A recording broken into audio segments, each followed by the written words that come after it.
पुराने समय की बात है। मेहरगढ़ नाम के एक राज्य पर राजा हरदयाल का राज हुआ करता था। राजा बहुत ही प्रजापालक और न्यायप्रिय था। राजा के दरबार में कई मंत्री थे, जिनमें से उनका युवा मंत्री अमरसेन बहुत ही बुद्धिमान था। मंत्री अमरसेन राजा के राजकाज के कार्य में भी अपनी सलाह दिया करता था। राजा को अपने मंत्री अमरसेन की चतुराई पर बहुत ही गर्व था। मंत्री अमरसेन की बुद्धिमानी और होशियारी के चर्चे दूर दूर के राज्य तक फैला हुआ था।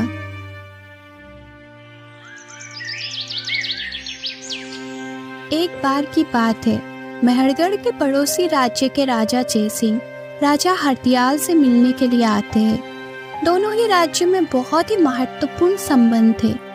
राजा जयसिंह ने राजा हरदयाल से शतरंज खेलने का आग्रह किया। जब दोनों राजा शतरंज खेलने के लिए एक दूसरे के आमने सामने बैठे तो राजा जयसिंह कहने लगे, महाराज, आज तो हार जीत का फैसला जरा तगड़ा होना चाहिए। पर वो किस तरह से महाराज? देखिए, यदि खेल में मैं जीता तो मुझे आप वही देंगे जो मैं आपसे मांगूंगा। यदि आप जीते तो मैं आपको वही दूंगा जो आप मुझसे मांगेंगे। बोलिए, मंजूर है? ठीक है, चलिए, मुझे मंजूर है। और फिर दोनों राजा शतरंज खेलने में व्यस्त हो गए। बहुत देर के बाद जब खेल खत्म हुआ तब राजा हरदयाल हार चुके थे। महाराज, आज तो आप मुझसे हार गए। तो क्या हुआ? एक राजा किसी ऐसे वैसे से नहीं, बल्कि एक दूसरे राजा से ही तो हारा है। तो शर्त के मुताबिक अब मैं आपसे कुछ मांगने का हकदार हो गया हूं। हाँ, तो कहिए महाराज जयसिंह, आपको मुझसे क्या चाहिए? महाराज, मुझे आपका मंत्री अमरसेन चाहिए। ये सुनकर राजा हरदयाल चौंक गए और कहने लगे, अब क्या मतलब? ये आप मुझसे क्या मांग रहे हैं? महाराज, आपने बिल्कुल ठीक सुना। आपका मंत्री किसी के लिए भी एक बहुत ही अच्छा तोहफा सिद्ध हो सकता है। मैं आपसे वही तोहफा लेना चाहता हूं।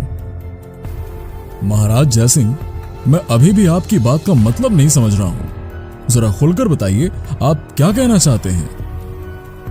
तो सुनिए महाराज हरदयाल, मैं आपके मंत्री अमरसेन को अपने साथ अपने राज्य में ले जाना चाहता हूं। क्या? वो किस लिए महाराज? मैं उसे अपने राज्य का मंत्री बनाऊंगा और अमरसेन नाम के इस हीरे को अपने दरबार में सुशोभित करूंगा। महाराज जयसिंह, आज से पहले तो कभी ऐसा नहीं हुआ कि कोई राजा अपने मंत्री को किसी दूसरे राजा को दे दे। परंतु क्योंकि हमने आपसे इस बात का वादा किया था कि हारने पर मैं आपकी मुंह मांगी चीज दूंगा, इसलिए ना चाहते हुए भी मुझे अपने मंत्री अमरसेन को आपके साथ आपके राज्य भेजना होगा। राजा हरदयाल, मुझे आपसे इसी बात की उम्मीद थी।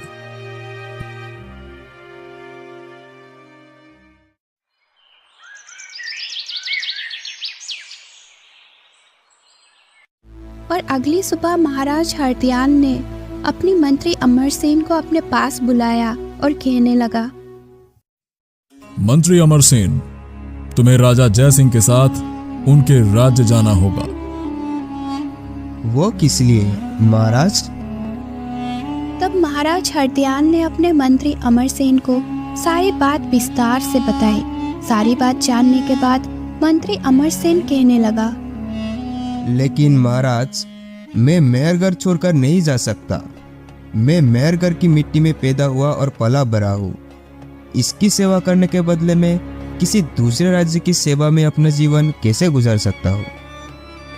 मंत्री अमरसेन, हमारी इज्जत बचाने के लिए तुम्हें ऐसा करना पड़ेगा। महाराज, आप तो जानते ही हैं कि अंतरा नाम की मेरी एक छोटी युवा बहन है। उसका मेरे सिवा इस दुनिया में और कोई नहीं है। मैं उसे यहाँ अकेली छोड़कर वाला कैसे कहीं जा सकता हूँ? अमरसेन, तुम अपनी बहन अंतरा को भी अपने साथ ले जा सकते हो। नहीं महाराज, एक परदेसी राज्य में मैं अपनी युवा बहन को कैसे ले जा सकता हूँ? कहीं बाहर जाना तो दूर, वह आज तक अपने महल से भी बाहर नहीं गई है। मंत्री अमरसेन, तो क्या मुझे महाराज जयसिंह के सामने झूठा सिद्ध होना पड़ेगा? नहीं महाराज, चाहे मेरी जान ही क्यों ना चली जाए, मैं आपको किसी दूसरे के सामने नीचा नहीं दिखने दूंगा। तो क्या तुम महाराज जयसिंह के साथ उनके राज्य जयगढ़ जाओगे? हाँ महाराज, मैं जरूर जाऊंगा और मैंने यही फैसला लिया है। ओ अमरसेन, हम तुम्हारे बहुत बहुत शुक्रगुजार हैं। महाराज हरदयाल के पास से जब मंत्री अमरसेन अपने महल में पहुंचा तो उसकी बहन अंतरा बोली, क्या बात है भैया, आपका चेहरा आज क्यों उतरा हुआ है?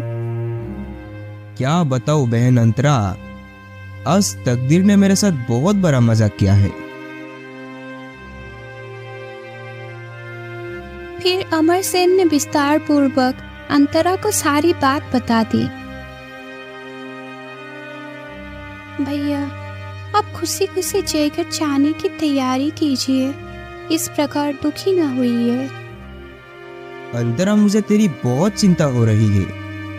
तू अकेली इतनी बड़ी महल में कैसे रहेगी भला? इसकी चिंता छोड़िए भैया, मैं अपना सुरक्षा खुद कर लूंगी और फिर भगवान पर भरोसा रखो, वो जो भी करेंगे ठीक ही करेंगे। अंतरा, एक बात का वादा करो कि मेरे पीछे तुम कभी भी बेपर्दा होकर महल से बाहर नहीं जाओगी। मैं नहीं चाहता कि दुनिया की बुरी नजरें तुम पर पड़े। भैया, मैं आपको यकीन दिलाती हूँ कि मैं आपकी बात मानूंगी। अंतरा, मैं तुम्हारी ये तस्वीर अपने साथ ले जा रहा हूँ ताकि जब तुम्हारी याद में दिल बेचैन हो तो मैं इसे देखकर अपने दुख पर काबू पा सकूं। अमरसेन ने अपनी बहन अंतरा की तस्वीर उठा ली और उसे विदा लेकर महल में राजा हरदयाल के पास पहुंच गया। महाराज, मैं अपनी बहन अंतरा को आपके भरोसे छोड़ जा रहा हूँ, उसका ख्याल रखिएगा। अमरसेन, तुम अपनी बहन की फिक्र मत करो, तुम्हारी बहन हमारी बहन की तरह मेहरगढ़ में रहेगी, ठीक है?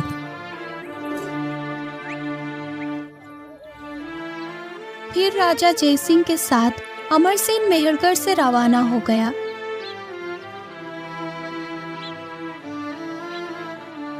राजा जयसिंह ने जयगढ़ पहुंचते ही ये घोषणा की, तो आज से हम अमरसेन को अपना मंत्री नियुक्त करते हैं।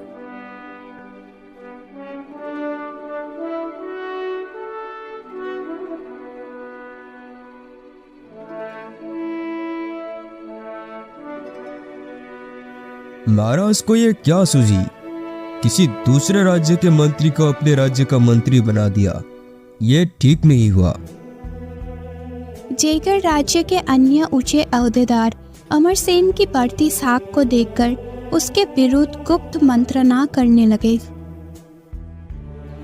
पहले तो महाराज हम सबसे सलाह लेकर ही कोई काम करते थे, पर अब तो हमें एक और दरकिनारा करके हर बात में अमरसेन से ही सलाह लेनी शुरू कर दी है।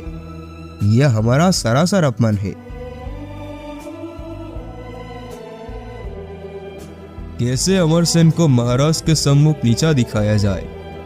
अमरसेन को नीचा दिखाने के लिए हमें छिपकर उसकी गतिविधियों पर नजर रखनी होगी। अपनी दिनचर्या में वो कोई ना कोई ऐसा काम करता ही होगा जिसके द्वारा वह हमारे जाल में फंस सके। अब अमरसेन पर नजर रखने की जिम्मेदारी बुद्धदेव को सौंपी गई।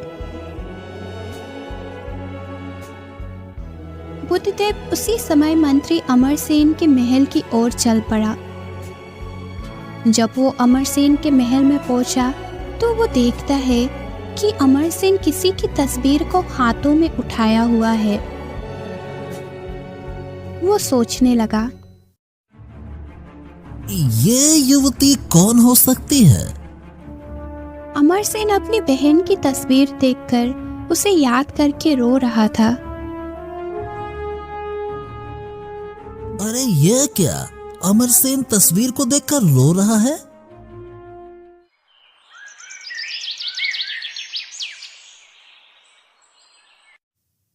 बुद्धदेव कई दिन तक अमरसेन पर नजर रखने के बाद सोचने लगा। अमरसेन हर रात इस तस्वीर को देखकर रोता है और सीने से लगाता है। अमरसेन के इस काम के द्वारा ही इसे आसानी से अपने जाल में फंसाया जा सकता है।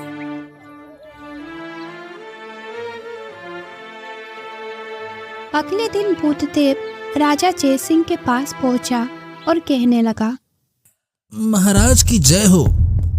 आओ बुद्धदेव, आओ आओ, कहो कैसे आना हुआ। महाराज, आपने जिस व्यक्ति को मंत्री के पद पर नियुक्त किया है वो उस पद के बिल्कुल अयोग्य है। बुद्धदेव, ये क्या कह रहे हो तुम? महाराज, मैंने स्वयं हर रात को मंत्री अमरसेन की जासूसी की है। अमरसेन एक युवती की तस्वीर को अपने सीने से लगाता है और तस्वीर को देखकर घंटों रोता रहता है। अच्छा, लेकिन जिस तस्वीर को देखकर अमरसेन रोता है, आखिर वो किस युवती की तस्वीर है? महाराज, वो तस्वीर है मेहरगढ़ की प्रसिद्ध वैश्या हुसन बानो की। क्या? हाँ महाराज, अब आप ही बताइए, जब राज्य का मंत्री इतना चरित्रहीन होगा तो वो उस राज्य का क्या भला करेगा? हमें तो अमरसेन ने कभी इस विषय में नहीं बताया। महाराज, उसने नहीं बताया तो आप आज ही उससे इस विषय में पूछताछ कीजिए। तुम ठीक कह रहे हो बुद्धदेव, हम अभी उसके पास जाकर उससे इस विषय में पूछताछ करते हैं। महाराज, आप कहें तो मैं भी आपके साथ चलता हूं। ठीक है, चलो। जब वो दोनों अमरसेन के महल में पहुंचा तो बुद्धदेव कहने लगा, देख लीजिए महाराज, अपनी आंखों से देख लीजिए। महाराज ने देखा कि अमरसेन सचमुच ही किसी युवती की तस्वीर को सीने से लगा रहा है और उसे याद करके रो रहा है। महाराज ने जैसे ही कक्ष में प्रवेश किया कि अमरसेन बोला, महाराज, आप? मंत्री अमरसेन, हमें देखकर जिस युवती की तस्वीर को आपने पीछे छिपा लिया है, कौन है वो?